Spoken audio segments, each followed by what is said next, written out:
Chapter 3: Crucifixion and Grief. The Crucifixion. The hill of Golgotha, bleak and barren under the relentless midday sun, offered no solace. It was a place of death, a skull-shaped mound where the condemned met their end. The air hung heavy, thick with the stench of sweat, blood, and the fear clinging to the assembled crowd. The ground, dry and cracked, seemed to mirror the fractured state of Jesus' own body. His already weakened frame, battered and bruised from the scourging and the arduous journey, shuddered under the immense weight of the cross. They laid him down, the rough wood scraping against his lacerated back. A fresh agony added to the cumulative torment. The Roman soldiers, their faces impassive, efficient in their brutality, worked with practiced precision. Nails, thick and blunt, were hammered into his wrists and feet, the sounds of metal-piercing flesh echoing through the silent horror of the scene. Each blow was a hammer blow to the hearts of those who watched, a brutal punctuation to their already overflowing grief. Mary, her face a mask of grief beyond words, stood a little distance away, her eyes fixed on her son. Her silent suffering was a tangible presence, a palpable weight adding to the oppressive atmosphere. She had watched her son's suffering unfold, each step, each fall, a fresh wound to her own heart. Now, this final act of brutality, this calculated display of Roman power, seemed to crush her spirit. Her grief was a silent, immeasurable ocean, threatening to swallow her whole. John, ever loyal, stood close, offering silent support and a trembling hand to those nearby who also wept openly. His face was a canvas of unbearable sorrow, reflecting the pain of his master, the shattering of his hope. He had walked with Jesus through the trials, the betrayal, the agony of the journey. Now, he stood witness to this ultimate sacrifice, his spirit wrestling with the enormity of the loss. The other disciples, their faces pale and drawn, were scattered among the crowd, their faith tested to its limits. Their silent prayers, their choked sobs, were a testament to the depth of their grief. The crucifixion was not just a physical event. It was a visceral experience of human suffering, amplified by the stark landscape. The hill itself was a symbol, a stark reminder of mortality, a canvas upon which the agony of Jesus' death was painted in excruciating detail. The sky, usually a vast expanse of blue, seemed to darken, reflecting the gathering gloom in the hearts of the spectators. Even the sun, a symbol of life and warmth, seemed to withdraw its light, leaving the scene shrouded in a somber twilight. The soldiers, having finished their gruesome task, stepped back, leaving Jesus hanging, suspended between earth and sky. His body, racked with pain, slowly contorted under the weight of his own suffering and the cross. Each breath was a labored struggle, each movement a testament to his extraordinary resilience. He was a broken man, his flesh torn and bleeding, his spirit weary. Yet, in the midst of this utter desolation, a strange radiance seemed to emanate from him, a silent testament to the depth of his faith. The hours that followed stretched into an eternity of agonizing pain. The crowd, initially a mass of jeering onlookers, began to fall silent, their taunts replaced by a hushed awe. The reality of what they had witnessed, the brutality of the Roman method, began to sink in. The silence was broken only by the occasional sob or the rustle of clothing as people shifted uneasily. They were witnesses to a sacrifice, a drama of unimaginable proportions. The agony was not just physical. It was spiritual, psychological, a profound exploration of human suffering and divine sacrifice. Jesus' cries, though muted by the distance and the general cacophony, were nevertheless heard by those near enough. They were not cries of anger or resentment, but of profound pain, of exhaustion and the immense weight of the world's sins pressing down upon him. Each gasp was a reflection of the world's agony, each sigh a lament for humanity's failings. The sun, slowly descending toward the horizon, cast long shadows across the scene, stretching and distorting the already horrific image. The landscape itself seemed to hold its breath, awaiting the final act. Even the soldiers, hardened by years of witnessing death, seemed affected by the profound sorrow that hung in the air. The silence around the cross was not just the absence of noise. It was a space filled with a deep, resonating grief, the unspoken sorrow of those who witnessed the ultimate sacrifice. As darkness descended, a sense of profound loss settled upon the onlookers. Their jeers and taunts were gone, replaced by a stunned silence. They had witnessed something that transcended their understanding, something that challenged their beliefs, something that would forever alter their perception of the world. They had witnessed the crucifixion of a man, but they had also witnessed something far greater, a testament to faith, courage, and unwavering love. The grief that settled upon Golgotha that day was not merely the sorrow of those who knew and loved Jesus. It was a collective grief, a profound understanding of the fragility of life and the deep-seated wounds of humanity. It was a grief that transcended time and place, a primal cry of loss that echoed through the ages. The silence that descended with the dusk was not the silence of death, but the pregnant silence of profound loss, a silence that spoke volumes of the magnitude of what had transpired. The crucifixion was not an end, but a beginning. The death was not a defeat, but a promise. The grief was real, intense, and utterly overwhelming, but even amidst the grief, a seed of hope began to take root. The ground was drenched in tears, but also in a silent expectation, a yearning for what would come next. The darkness of that night was the darkness before the dawn. The silence was the prelude to a new song. The grief was the crucible in which a new faith would be forged. The cross, symbol of suffering and death, would become a symbol of hope and redemption. The hill of Golgotha, a place of death, would become a place of resurrection. The sacrifice was complete, but the story was far from over. Mary Magdalene's anguish. The world tilted on its axis. It wasn't a dramatic, earth-shattering shift, but a slow, agonizing incline into a darkness that seemed to seep from the very stones of Golgotha. For Mary Magdalene, the darkness was not merely external. It was a suffocating presence within her, a void where her heart used to beat with a vibrant, unwavering faith. She had stood at the foot of the cross, a silent witness to the brutal, agonizing death of the man who had healed her, who had seen her, truly seen her, in a way no one else ever had. The weight of that cross, the weight of his suffering, the weight of her own despair, pressed down upon her, crushing her breath, stealing the very air from her lungs. Her vision blurred, not with tears alone, but with the overwhelming shock, the brutal finality of it all. She had been with him, a constant shadow, a loyal companion, through the triumphs and the betrayals. She had witnessed his miracles, felt the warmth of his touch, heard the soothing cadence of his voice. And now, that voice was silent, that touch was gone, that warmth had been extinguished in the chilling grip of death. The air itself felt thick, heavy with the scent of blood, sweat, and the lingering stench of death. She could almost taste the metallic tang on her tongue, a gruesome echo of the scene before her. The sounds of the departing Roman soldiers, the shuffling feet of the dispersing crowd, were muffled, distant, almost unreal. Her own world had shrunk to the stark, unforgiving landscape of Golgotha, to the horrifying image seared into her memory. The broken body of Jesus, lifelessly hanging from the rough-hewn wood. Her grief was not a gentle sorrow, not a quiet weeping. It was a tempest, a raging storm within her soul, tearing at her insides, leaving her reeling, breathless, adrift in a sea of despair. It was a physical pain, as if her own body were mirroring his wounds, each nail piercing her own heart, each drop of his blood staining her own soul. She felt a deep, primal ache, a hollowness that threatened to consume her entirely.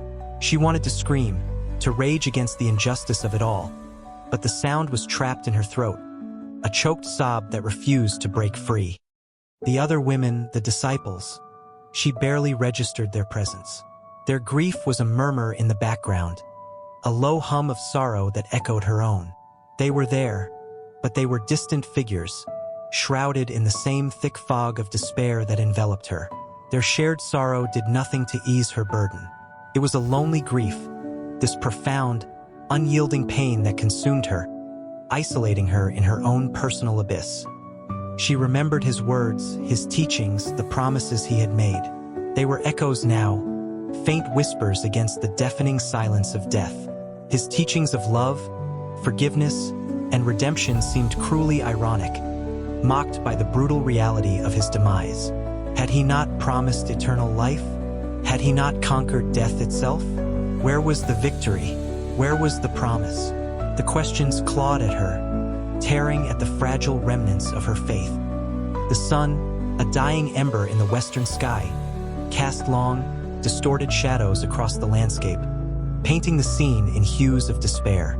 It felt as if the very heavens mourned with her, their light dimming in sympathy with her profound loss. The darkness that descended was more than just the absence of light. It was a tangible entity, a physical manifestation of her grief, a suffocating blanket that wrapped around her, stifling her breath, suffocating her hope. Hours passed, marked only by the slow, agonizing descent of darkness. She remained there, rooted to the spot, her body numb, her mind adrift in a sea of sorrow. She didn't move, didn't speak, didn't eat. The world around her faded into a dull, indistinct haze. The only reality was the raw, visceral pain in her chest, the suffocating weight of her despair. She was utterly consumed by her grief, a captive in the prison of her own sorrow. She thought of his eyes, their deep, compassionate gaze that had seen past her sins, her fears, her inadequacies. He had seen her worth, her potential, her strength. And now those eyes were closed, forever sealed shut by death. The memory was a sharp pang in her chest, a fresh wound in an already lacerated soul. And yet, even in the depths of her despair, a flicker of something else remained, a tenacious spark of hope, a stubborn refusal to surrender completely to the darkness. It was a faint glimmer, almost imperceptible, but it was there, a tenacious hold on the memory of his love, his teachings, his promise. It was the memory of his unwavering kindness, his gentle touch, his unwavering gaze that had offered her solace in her darkest moments. This hope was not a denial of her grief. It was a companion to her sorrow, a gentle hand reaching out from the darkness. It was a testament to the depth of her love for him, a stubborn refusal to let the darkness extinguish the light of his memory. It was a silent pledge, a vow made in the shadow of the cross. She would remember him, she would honor his memory, she would carry his message to the world. His death was not the end of her story. It was a turning point, a catalyst for a new chapter, one filled with an intensity of faith she had never known before. The pain was still raw, the loss still profound, but in the quiet depths of her despair, a new strength began to stir, a strength forged in the fires of grief, tempered in the crucible of loss. The grief remained, a constant companion, but it would not break her. It would shape her, mold her, transform her into someone stronger, more resilient, more determined. The darkness of Golgotha had witnessed her greatest despair, but it had also witnessed the birth of her unwavering faith, a faith that would endure. The disciples' despair. The air hung heavy, thick with the unspoken. The sounds of the Roman soldiers' departure were swallowed by a silence more profound than any noise.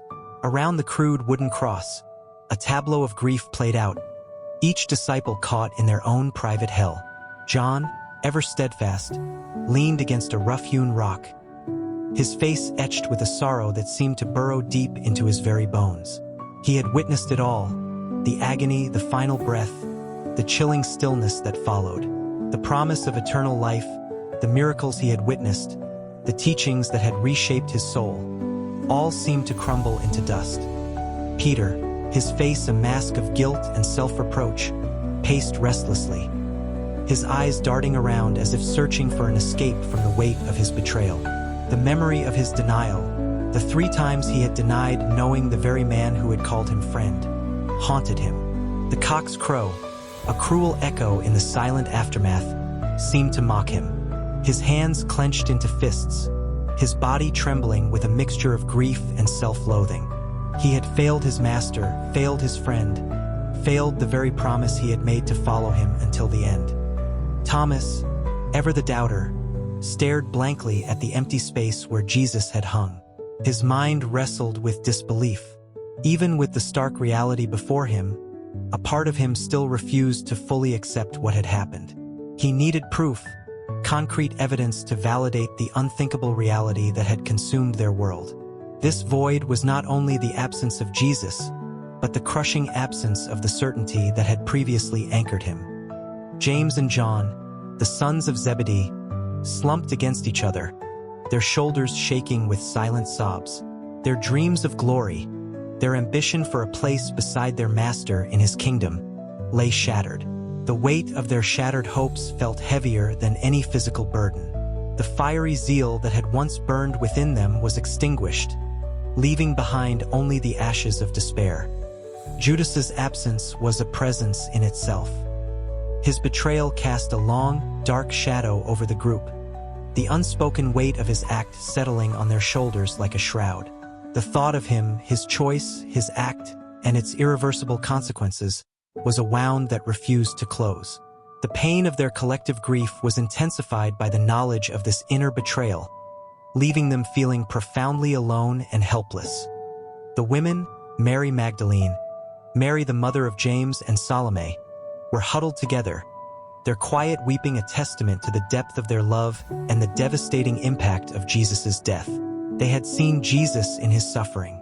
They had witnessed the utter brutality of the Roman soldiers, the cruelty of the onlookers. Their love was not a passive sentiment. It was a tangible force, a grief so profound it almost broke their spirits.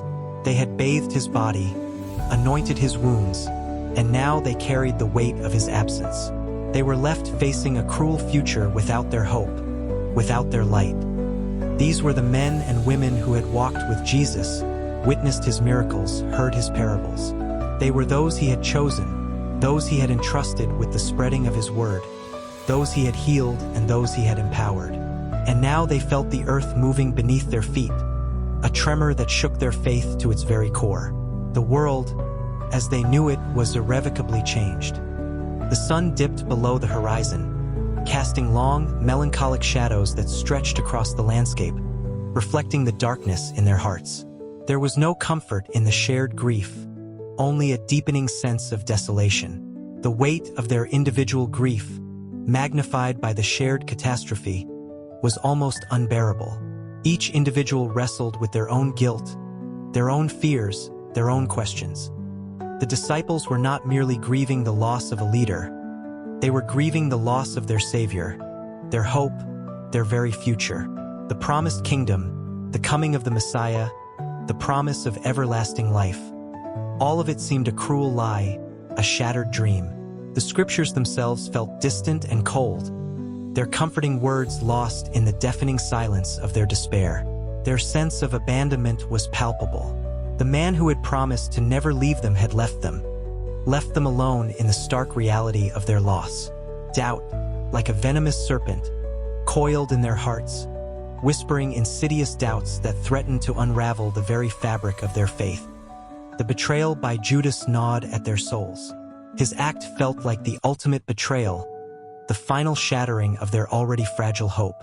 The weight of the ensuing chaos and confusion pressed down on them, a suffocating blanket of uncertainty and fear. They had come together, expecting the coming of the kingdom, the culmination of their journey. Instead, they were left reeling in the aftermath, grasping at the broken pieces of their belief. How could they move forward without their master? Peter, haunted by his denial, could barely meet their gazes. The weight of his failure pushed him towards the edge of despair. Each moment that passed was an echo of his mistake, a constant reminder of the strength that he lacked when his friend needed it most. The silence was broken only by occasional, heartbroken sobs, the sound of men grappling with their loss, their questions unanswered, their confusion deep and abiding. They sat amongst the discarded remnants of their hopes, the promises made and broken, the faith shaken to its core. The shadows deepened, mirroring the growing chasm within their hearts, the growing void where their faith used to stand. The world around them was fading into a blurry background against the stark reality of their failure, the devastating weight of their grief. Their faith, once a beacon of hope, now felt like a broken candle, sputtering and threatening to extinguish itself in the darkness.